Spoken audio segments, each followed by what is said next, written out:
میرے اللہ نے فرمایا موسیٰ کیا کر رہا ہے؟ مولا موسیٰ تو تیری تسبیح بیان کر رہا ہے۔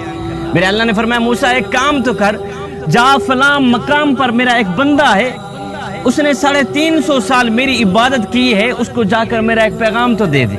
یا اللہ کون سا پیغام ہے؟ میرے اللہ نے فرمایا موسیٰ جا کر اس میرے بندے کو کہہ دے کہ تو نے جو 350 سال میری عبادت کی ہے نا، میں رب نے وہ قبول نہیں کی۔ جناب سیدنا موسیٰ علیہ السلام اس مقام تک پہنچے، آپ نے دروازہ کھٹکھٹایا، بندہ باہر نکلا، موسیٰ آپ؟ اللہ کے نبی نے فرمایا میں تیرا ایک پیغام لے کے آیا ہوں۔ جی حضور کون سا پیغام ہے؟ اللہ کے نبی نے فرمایا تیرا اللہ فرما رہا ہے، او بندے تیرا اللہ فرما رہا ہے جو تو نے 350 سال اس کی عبادت کی ہے نا، اس نے قبول نہیں کی۔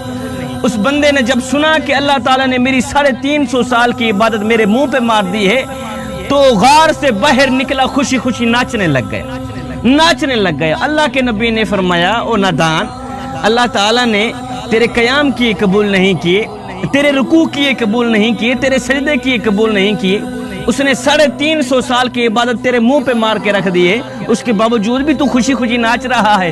اس اللہ کے نیک بندے نے کہا اے موسیٰ، اللہ تعالیٰ نے میرے قیام کیے قبول نہیں کیے، مجھے کوئی ارمان نہیں۔ اللہ تعالیٰ نے میرے رکوع کیے قبول نہیں کیے، مجھے کوئی ارمان نہیں ہے، سجدے قبول نہیں کیے، مجھے کوئی ارمان نہیں ہے، اس نے 350 سال کی عبادت میرے منہ پہ مار کے رکھ دی ہے، مجھے کوئی ارمان نہیں ہے۔ پر خوشی اس بات کی تھوڑی ہے کہ اللہ کی طرف سے میری عبادت کا مجھے ثواب نہیں ملا اور جواب تو ملا ہے۔ میرے اللہ نے ایک بار جواب تو دیا ہے، میرے بندے تو سجدے میں تھا، تو کہہ رہا تھا سبحان ربی الاعلیٰ، سبحان ربی الاعلیٰ، میں اس وقت سن رہا تھا۔